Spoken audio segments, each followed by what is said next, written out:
Where's everybody? Don't be shy. Where'd Stephen go? Patti, keep it in the middle. I think you should be in the No, middle. you should be in the middle. Oh, for goodness sakes. Between two handsome fellas. Oh, shucks. 1, 2, okay. Wow, how inspiring, no?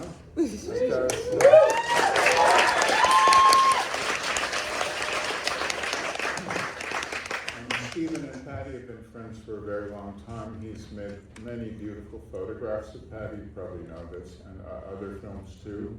But this is really a kind of a masterwork of the Patti Smith group and Patti's musical spirit. So I saw it last night. I started crying during Free Money. I don't know. It's just like, I just wish Patti was the president of the world.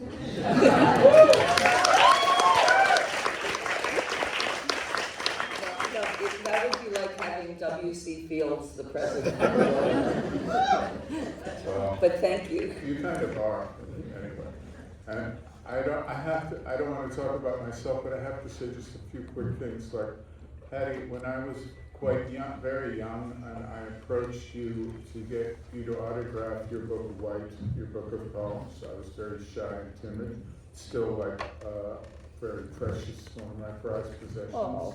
And I was also present once at Max's Kansas City while you were dancing on top of a cocktail table while the television basically elevated the building into space, you know? So when I saw you, when I got you to autograph, you were playing with Richard Soul. I don't think the Patti Smith group was quite formed. No. Was I nice to you? You were very nice, you know. Because I could be mean as a snake too, so. Since I was quite shy, so you were quite nice to me. And Probably really cute too. I don't know about that.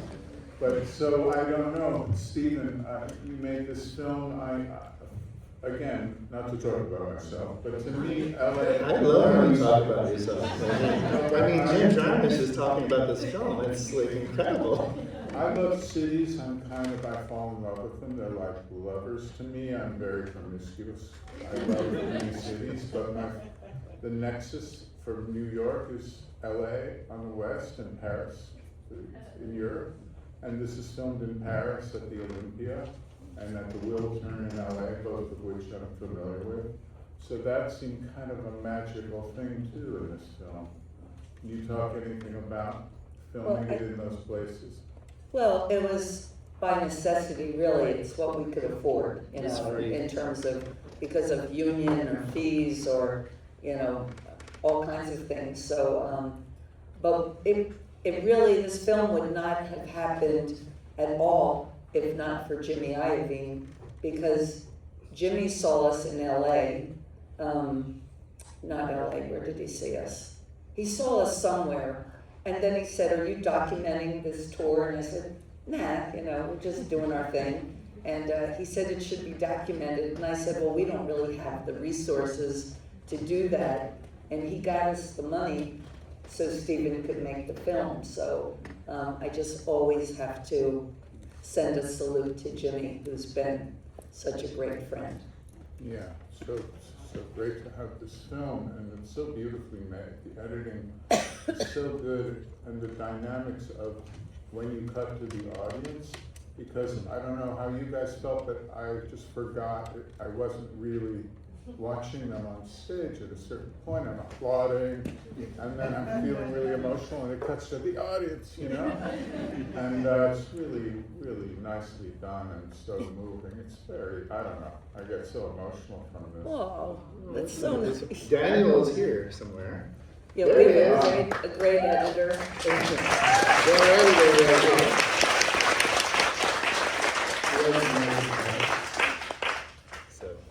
And I got so many things. I just want to say one thing, Patti. You, for me, I mean, you're a musician, you're a writer and a poet, you're an artist, you're a photographer. You meld all these things, these expressions in your own work, but also astoundingly and so important to me is you enthusiastically celebrate expressions of other artists and scientists and people that came before you, always. And your book of Days, is my personal horoscope. I have it on the table, I open it every day. Today it was giving respect to the camera on your phone. And yesterday it was Frank O'Hara, one of my favorite poets. So I always open it to get a little inspiration, but I don't know where the question is in this, but there's something so great about respecting and appreciating the work of others, and it's sort of like whatever moves you becomes you. You take it in your heart for real, you know? Well, I think actually one thing that I learned in writing my last book, sorry to do a commercial for my own book, but the new book, Bread of Angels, one thing I learned in writing it, because I had to deal with a lot of loss, and a whole, and, decades, of life, is gratitude. I thought, what is this book about? It's actually about, it's not about grief, it's about gratitude. And I feel grateful, like who I am. I know I am myself. I feel my own worth, I feel my own imagination, but it's been magnified and nurtured by my parents, my siblings, people that have believed in me, the people at our concerts, anyone who, supports the work, but also all the people that inspired me, whether Rimbaud or Sylvia Plath or Bob Dylan, all of these elements, are within my cells, and I think I have the freedom to be grateful to all those people because I know who I am. I mean, some people do not want to mention who influenced them because they feel it will take away from their uniqueness, but I don't feel that at all. I feel that having all of these people within my life and being able to become myself with them helping me along has been a real gift. Well, man, I've tried to follow that from your inspiration, and also like Frank O'Hara, New York poets that always celebrate those that came before them, and also not in a hierarchical way of high art, low art. It's not, you don't even use those delineations. It's just what is moving to you, So inspirational. Yeah, it's Bob Dylan and Darlene Love. They're like, you put these people in this, you draw from them in equal terms. Virginia Woolf or Keanu Reeves. Yeah. Both of them are not in the book of death, So they're remarkable people. Wow, I don't know what to say. I was very, very moved by the litany of those that we lost here. And one of them you mentioned was Joe Strummer, who, going back to this thing of appreciating your inspirations, Joe always used to say, no input, no output, man. So you have to take things in to create things. That's a good one. I like that. No input, no output. Oh man, my generation, so moving to me. I'm not getting any younger, and I just love this. Your how you respond to age. It's like your spirit is so ageless, and that also is inspiring to everybody. You're much younger than a lot of young people. I agree with that. Well, I'm learning. It's like I saw it in that. It was sort of funny because watching yourself is really weird in a way, and sometimes you go, you look so terrible there, or that was so dumb, or whatever you're thinking. But every once in a while, I noticed I was smiling away, like, I'm there, I'm right with you. And I think, yeah. But the thing is, I was learning at that time. I was 69 then. And that's like 10 years ago. And I was learning that feeling some of the aging process, and also seeing it when you look in the mirror, is don't be afraid to be pissed off and like embrace it in a pissed off way, like embrace it in like a fuck you way, if you know, it's just like, because you have to have a sense of humor. I actually have people coming up to me and saying stuff like, did you used to be Patti Smith or something like that? And this one kid, my favorite kid, said to me, were you Patti Smith? And I said, yes. And he looked at me. He was really young, and I swear he had not a mean bone in his body, but just, he looked at me and he said to me, what happened?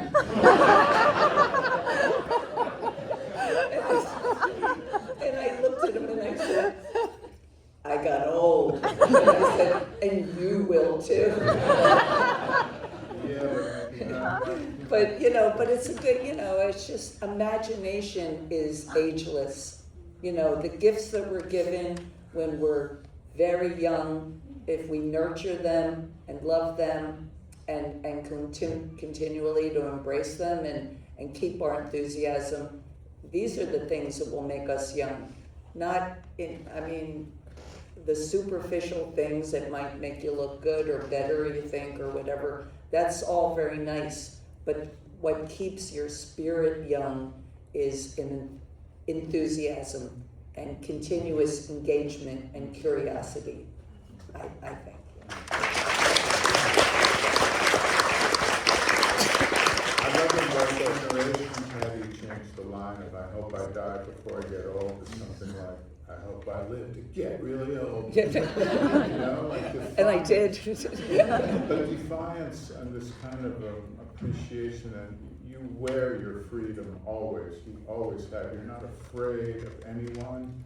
Your activism or your expression of what you believe in politically and philosophically is undaunted, and that's also, I don't know, so more and more inspiring in this world. So, I don't know. Thank you. I just And want you to won a thank fucking you. Palme d'Or in Paris. Yes. No, I won, What was it that you won? You won the golden lion. I'm sorry, but that was so exciting. When I saw it, I said, I know him. I know him. I was like that too. I was like, That was so awesome. so thank you. round of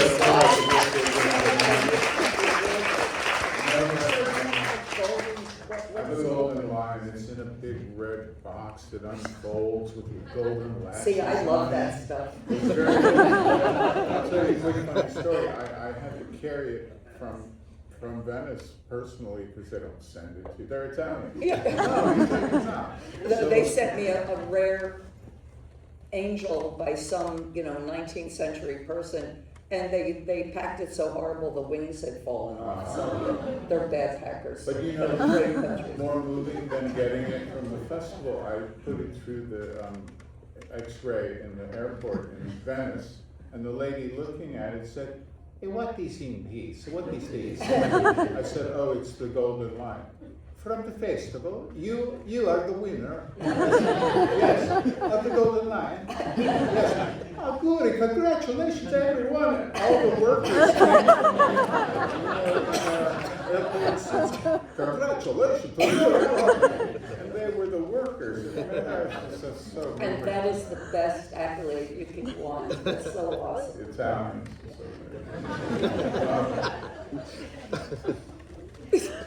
They're so Italian.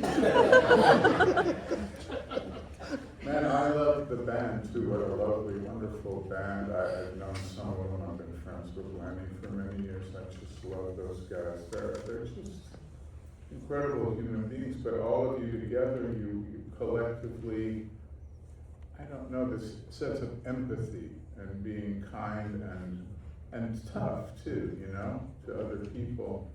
Also, has been very inspiring. Again, not a question. Well, Sorry. we went through life together. I've known Lenny Kay for 50 years, and even Tony, the youngest in the band, he's worked with me for 30 years. And my son has known me his whole life. So, we had a few, in two different situations, but, it was a bit modular with the second guitar player. But my drummer, I've been with him since, it's 1975. So we've seen a lot together, we've been had suffered great times, humiliations, and all kinds of disappointments and unbelievable sterling moments. So, you know, it's just. Bad food and cheap hotels. But in the end, all of us have the same thing, is that our goal, because, you know, look at us. I mean, we have the same equipment as we did in the 70s. We haven't really changed. We don't have our own lighting guy, you know, as you could sort of tell that. And we're just the same. We don't have any videos. We don't have, and I'm not saying anything's wrong with those big shows like Rosalia. What a fantastic show. But we don't have any of that. All we got is what we got right now. What the three of us have right now is we're all in this moment together. We're creating even this little half hour or so together. That's all we got. That's all I got to offer when I go on stage. I don't even have, like, you know, the physical dexterity and sort of the certain cool look that I had when I was younger. This is what I got. But we will give it all of us. Everyone when we play, it's like, we'll give you everything, but that's all we got to give. We don't got anything extra. So you'll be so cool when you're 115. I'll be back here promoting whatever. Wow. And Stephen,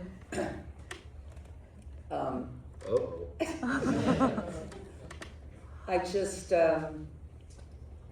just want to thank you. I mean, Stephen came into my life after my husband died. I had left public life for 16 years. I didn't expect to come back. And then I had to go back in order to make a living for my kids. And I needed to be photographed, and Robert Mapplethorpe had died. I needed someone who would be good with my kids and wouldn't be like, you know, some asshole or some swaggering person, or who would, you know, make it like a rock and roll situation in our home. And Michael Stipe, who became my friend, suggested Stephen to me. And he said he's a really nice guy. He's a cowboy, you know, from somewhere in the West. And Stephen came. My kids loved him. And we didn't even take any pictures, like, right? You had to remind me to take pictures, because I was so, like, who? Like, he didn't know anything here? about me. Yeah. He was just taking pictures. Yeah. And then he found out that I actually did something. And when he saw us perform, I came back to New York, and he goes, I didn't know you could do that. I was like, can I film you? Yeah. You know, and it's like, That's yeah, the story. kid, sure. But That's the story. that's what he's been doing. He did Dream of Life, he did this. I'm just like not very prone to be self-documenting, except in writing. And if it wasn't for Stephen, we wouldn't have these records of what we did in such a strong, fully formed way. So thank you, Stephen. Thank you.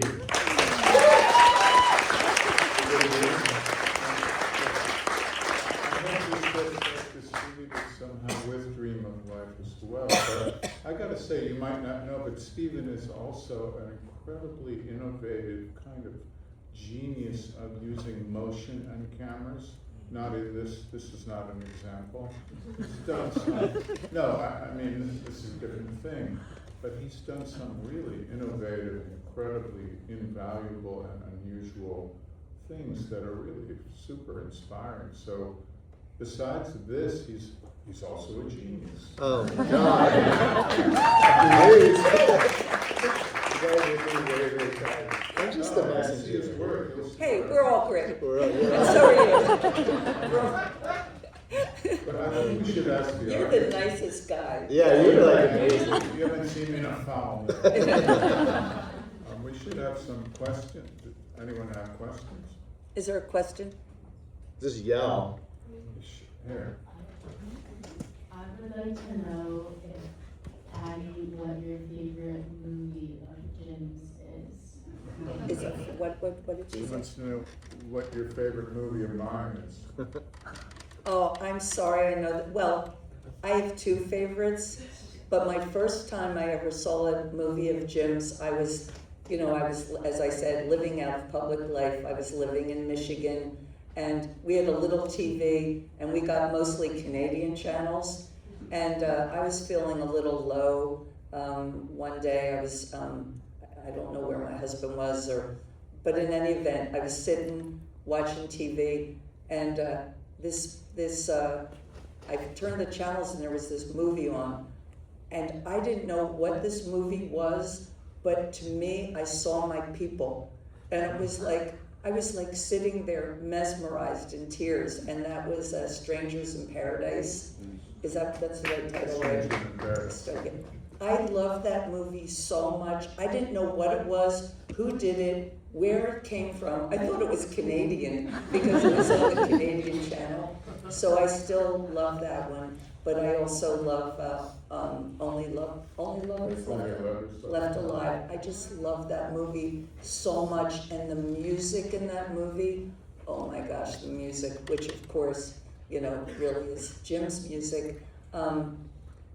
Yeah, I love that movie. They're my two favorites, but I mean, well, then I really like, well, I love all of them. I love them all, so. But I love the Blake movie.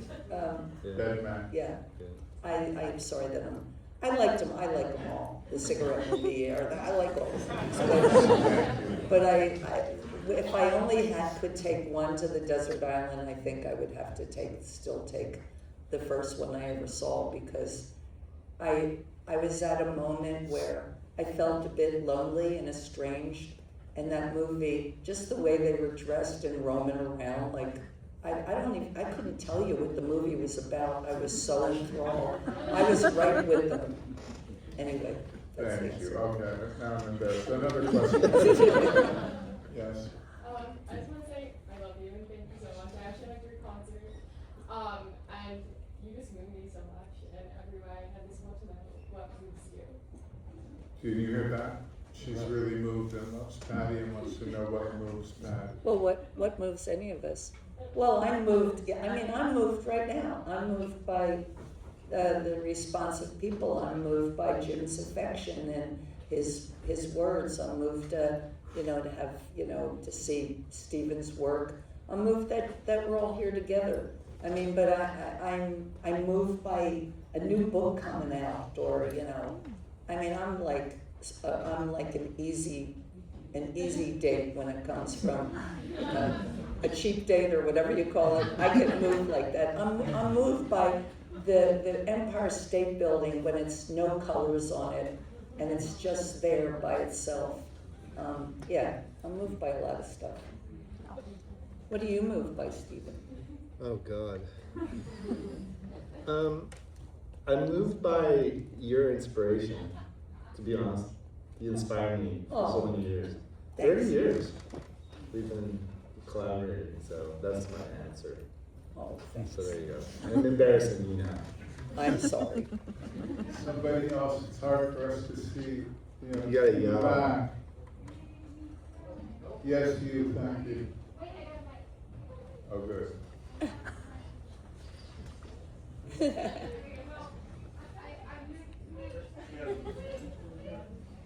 Just run up and spit it out. I moved to New York City and went to film school at Parsons because of films that you created and David Lynch and Patti, the music culture that you created, but I didn't unfortunately get to see at CBGB.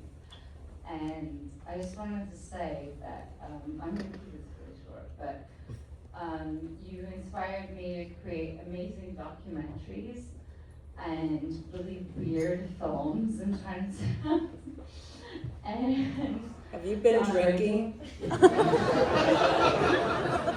maybe. Just joking, just joking. Well, the point is that you guys have been amazing inspirations in my life. Like why I moved to New York City. Thank you. And, that's it. Thank you. Thank you. Someone else? Yes, right there. Listen. I just wanted to say that your sense of humor in your music comes across to me a lot in a way that I think that a lot of people might not notice as much. I work in comedy, and I was wondering who of your peers or coworkers or influences, like really, like who comes up with you with comedy when you think about comedy? Well, Johnny Carson was always like I got a lot from Johnny Carson, his monologues, but, you know, I started in 1971, and there wasn't a lot of girls doing the kind of thing I was doing, and I got like a lot of heckling, you know, if I'd be by myself in a bar doing poetry or something, you know, guys saying, you know, like, brush your hair, or go in the kitchen where you belong, really stupid shit. But I learned from Johnny Carson how to come out with like one-liners. And yeah, it's just like you have to have a sense of humor in life. I mean, I came from a lower middle class family, and we had a lot of strife when I was young, but my mother and father had such a great post-World War II humor. I mean, they were like, I don't know, it was part of our upbringing, was like to, keep, just be flexible, and like, and I don't know how else to say it, but, there's a lot of good comedians, but I'm not a comedian, but like, I got a sense of timing. But I did get that a lot from Johnny Carson. But I like, there's a lot of great, Chris Farley, he's another good one. I learned a lot from Chris Farley too. But it's an important question because comedy is so important, I hold comedians up there with architects and artists and scientists. That's cool. I love Stephen Wright, but I gotta put a word in for Rodney Dangerfield. When I was born, I was so ugly that the doctor slapped my mother. My dad took me hunting once. He gave me a 15-second head start. You do that really good, Jim. I love that. Everything you do, I found a wall in the street the other day. I had pictures of my kids in it. Yes. Hi. Hi. I made my mom read your book, and she immigrated to New York around 25 years ago, and she said that it made her fall in love with New York again. And New York has changed a lot since you wrote a book like Just Kids, and I was wondering what keeps you in love with New York, even though it's changed so much with the art scene, with gentrification, and just a lot of things, community shift and communities change. Well, I mean, I have, it's painful for me. Sometimes I think I'm leaving here. I can't take it anymore. It's gotten so loud. You go in the restaurants, the people are so fucking loud. The music is so loud. Everything's so loud, and everything's so expensive. And I think, where's the New York guy that I loved? And but then I'll wake up one morning and it'll be, really early, and I'll just take a walk, and there's sort of like a mist and that New York light, and there's the Empire State Building, and it's quiet, and I don't know, a few homeless people hitting on you, and it's just, then I fall in love again. But it is challenging, especially how it's changed economically. That's painful. And, but New York is whatever new generations make it. It's not the city necessarily that I loved, and it's so much overbuilding and things, but there's pockets of it that I can walk down this little street or down the South Cove, and it's the same old New York. So, sometimes when I'll just go to like that, that little Crosby Street and there's a little alley called New Jersey or something. You know, Yes, I hear. I just go and stand there. I do. I go there sometimes and I just hang out there. And I'll get an ice cream cone or something. I'll sit on the curb and just, because then I feel like that's New York. But it's a great city. I mean, despite everything, where can you go?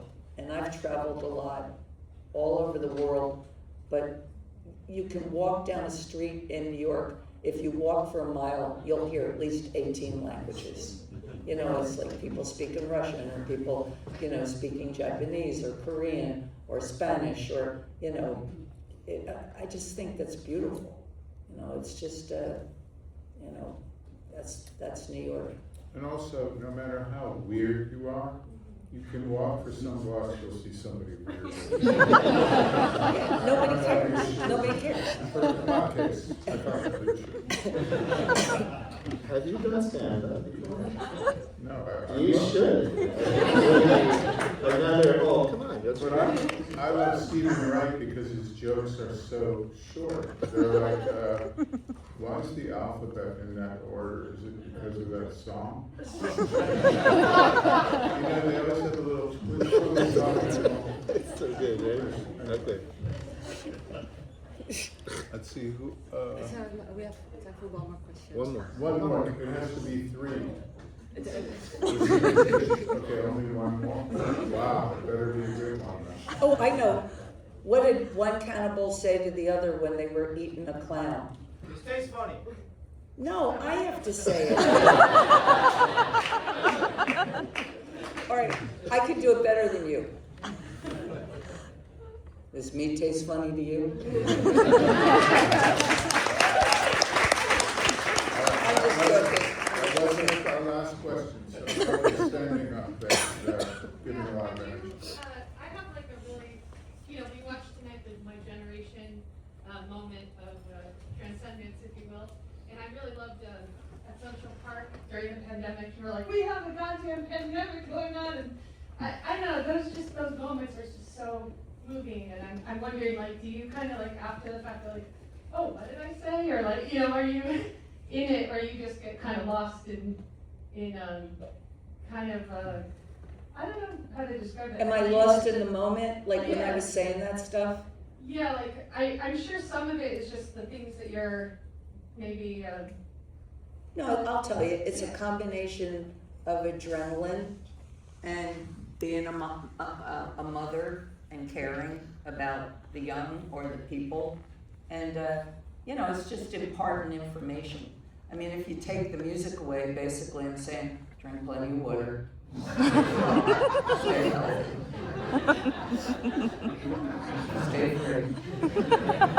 You know, it's just, it's not like I'm saying anything profound. I'm just, you know, reminding, I just want people to take care of themselves, you know, and because life, you know, like W.H. Hudson says, it's the best thing that we have.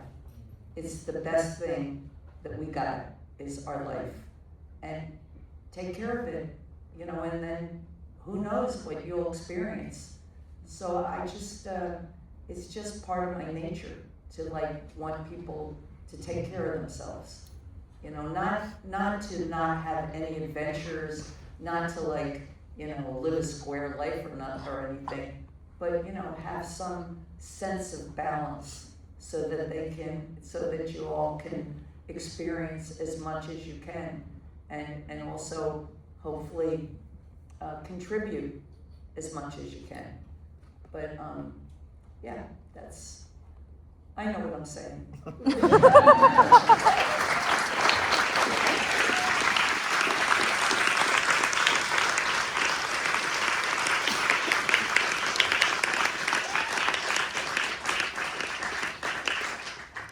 Well, I love when Franco Harris, who I know you love his poetry on his gravestone, it says, grace to be born and live as variously as possible. Oh, Frank.